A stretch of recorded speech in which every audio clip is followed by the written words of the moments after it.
Isra. Okey, sesi membaca lantang kita hari ini ialah buku baru daripada Read Network. Dah sampai dah ni. Okey, buku baru daripada Read Network.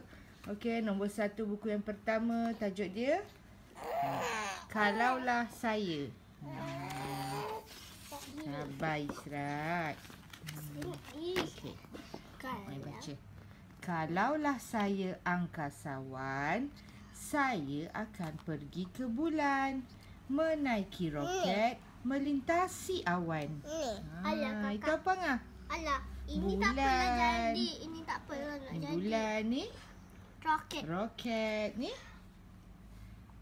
angkasawan. Dah lah budak kecil pergi angkasawan seorang-seorang. Tak kecil pergi angkasawan seorang-seorang.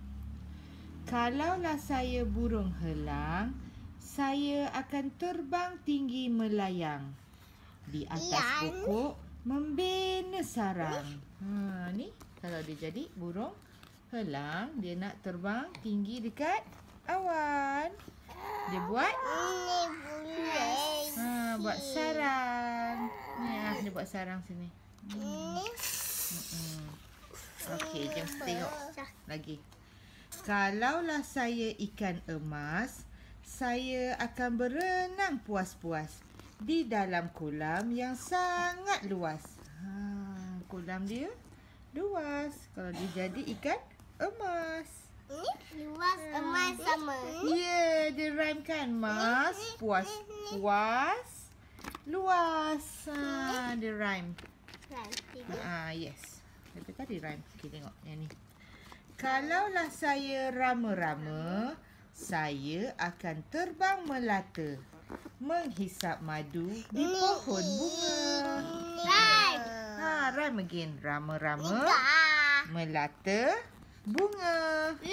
Lelaki tak kalau nak jadi lelaki, kau suka jadi perempuan. Oh, iya. Okey, tengok lagi.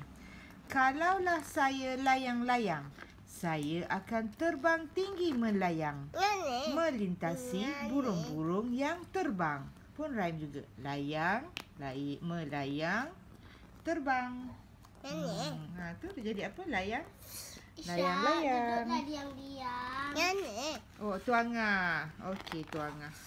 Mami, tengok Isra. Okey, sekejap lagi kami tengok. Kalaulah saya sebuah kereta, saya akan pergi ke mana sahaja, sehingga sampai ke setiap benua. Pun rhyme juga ada. Kereta, sahaja, benua. Ya. Kereta.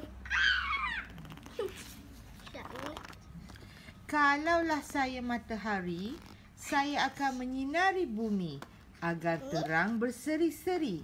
Semua orang suka hati. Rhyme juga. Matahari, bumi, seri, hati. Kau jadi matahari. Ni ada perkataan. Kalaulah saya matahari, kalaulah saya rama-rama, ikan emas. Yang ini apa? Angkasawan, burung helang, layang-layang, kereta. Kalau awak nak jadi apa?